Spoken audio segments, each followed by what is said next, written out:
Megastar Shakib Khan, হুম তারপরে হচ্ছে যাকে আমার ভালো লাগে হুম সিয়াম আহমেদ, হুম হুম।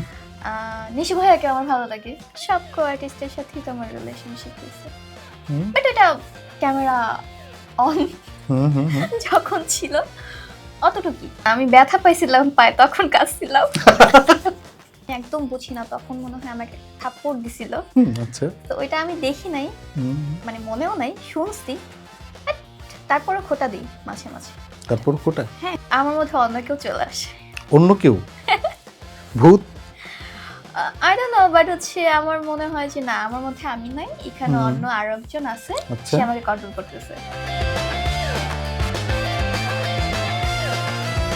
রাত 2টায় কেউ যদি আপনাকে আই মিস ইউ অথবা আই লাভ ইউ মেসেজ দেয়, আপনি কি রিপ্লাই করেন? না, রিপ্লাই করা হয় না। আমি দেখি, ঠিক আছে, হুম। দেখি যে হ্যাঁ এটা লিখছে, বাট দেখার পরে আর ওইটা সিন করা হয় না, যে সত্যি কথা। আপনার ডিএমএস এ অদ্ভুত মেসেজ কি পেয়েছেন?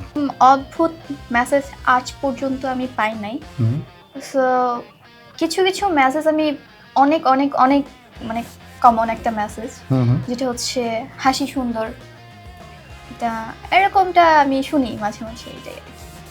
লাস্ট কবে কার জন্য কেঁদেছেন? লাস্ট কবে কার জন্য না, আমি ব্যথা পাইছিলাম পায়ে, তখন কাঁদছিলাম। ব্যথা পেয়ে কেঁদেছেন, কারোর জন্য না? না না না, লাস্ট বলছেন না, last। লাস্ট আমি কেঁদেছিলাম, হ্যাঁ আমার পায়ে ব্যথা পাইছিলাম, আমি যখন রোজা ছিলাম, দ্যাটস ওয়াই একটু বেশি খারাপ লাগতেছিল। ক্যামেরার সামনে আপনি যতটা সাহসী, বাস্তবে কি ততটা?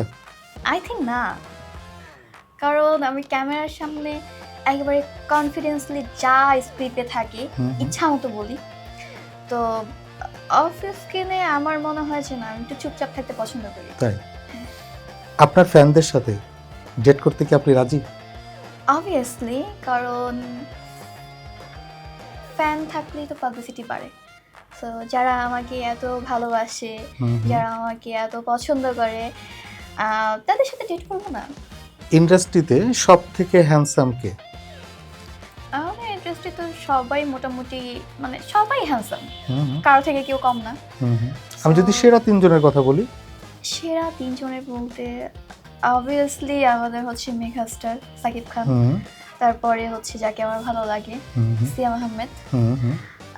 নিশু ভাইয়াকে আমার ভালো লাগে। কোনো কো আর্টিস্টের সাথে আপনার কি রিলেশনশিপ হয়েছে?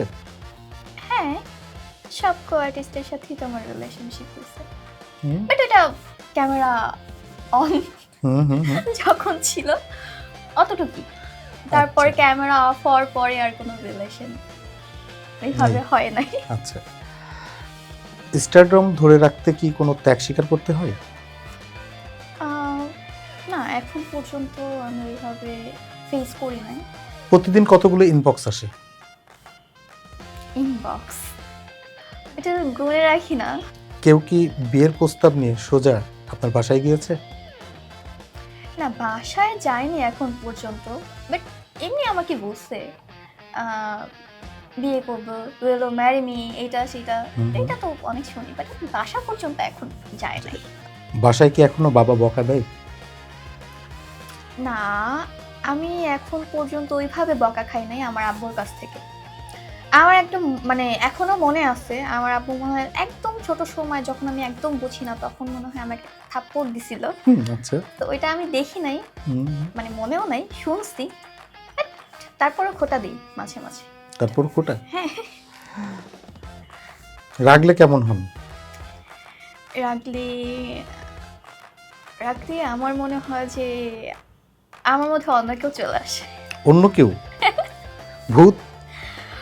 আই ডোন্ট নো, বাট হচ্ছে আমার মনে হয় যে না, আমার মধ্যে আমি নাই, এখানে হুম। অন্য আরো একজন আছে, আচ্ছা। সে আমাকে কন্ট্রোল করতেছে।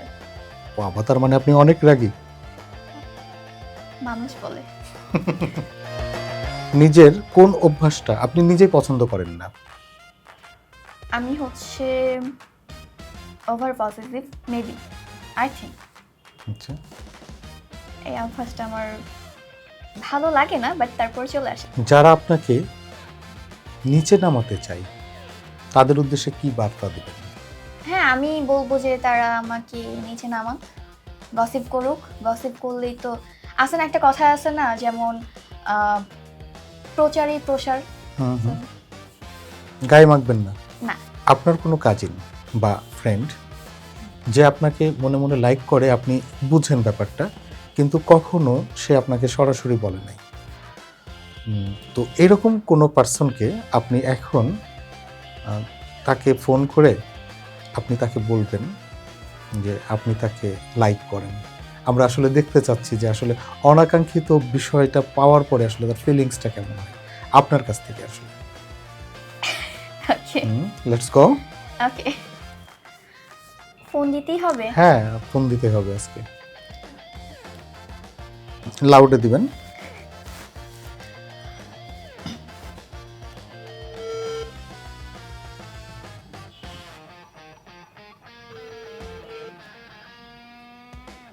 হ্যালো। হ্যালো, হ্যাঁ বল, কি অবস্থা? এই তো ভালো আলহামদুলিল্লাহ। কই আছিস তুই? আমি এই তো উত্তরাতে খালাম্মার বাসায়। উত্তরাতে। আচ্ছা শোন, তোর একটা কথা বলবো, বুঝছস? একটা কথা বলছি। হয়েছে কি, অনেক দিন ধরে আমি মানে তুই যে লক্ষ্য করতেছি তুই আমাকে পছন্দ করিস। আসলে এই কয়দিন ধরে আমি একটা কথা বলবো বলবো ভেবে বলতে পারতেছিলাম না। এটা বলতে চাচ্ছিলাম যে আমিও তোকে পছন্দ করি। এই, ঠিক আছে তো না, মজা নিচ্ছি না। না seriously, I think I like you.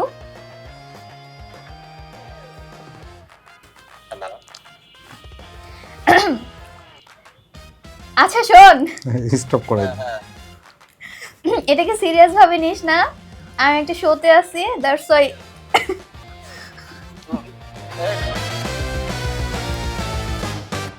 আচ্ছা, আপনি কত মানুষের নাম জানেন? এক নিঃশ্বাসে 12 জন মানুষের নাম বলবেন, মানে খুব অনর্গলভাবে 12 জন মানুষের নাম। আচ্ছা, থামা যাবে না কিন্তু। তানিয়া, বৃষ্টি, সুমাইয়া, লামিয়া, সাকিব, রাকিব, নোমান, তারপরে তারপরে আর পারলেন না, 10টা পেয়েছে, 12টা পারে নাই। তারপরে আল্লাহ, তারপর না, তারপরে হবে না তো, থামা যাবে না তো। অফার ছিল, থামা যাবে না। আচ্ছা, তারপর আমি 10টা পারছি না, 2টা পারি নাই। আমরা অনুষ্ঠানের একেবারে শেষ প্রান্তে চলে এসেছি। ইনফিনিটি পরিবারের পক্ষ থেকে আপনাকে অসংখ্য অসংখ্য ধন্যবাদ। আমিও ধন্যবাদ জানাচ্ছি আপনাদেরকে, এত আর্টিস্টের মাঝে আমাকে আপনারা চুজ করেছেন, আমাকে ডেকেছেন, সবাইকে আমি ধন্যবাদ জানাচ্ছি। প্রিয় দর্শক, গল্পে গল্পে আমাদের মজার একটি সময় কাটলো। আজকে আমাদের সঙ্গে ছিলেন এই প্রজন্মের অভিনেত্রী আনিহা ইসলাম আলিজা। আপনারা ভালো থাকবেন, সুস্থ থাকবেন। আবারও আপনাদের সঙ্গে দেখা হবে অন্য কোনো তারকাকে নিয়ে। ততক্ষণ সবাই সুস্থ থাকবেন। আল্লাহ হাফেজ।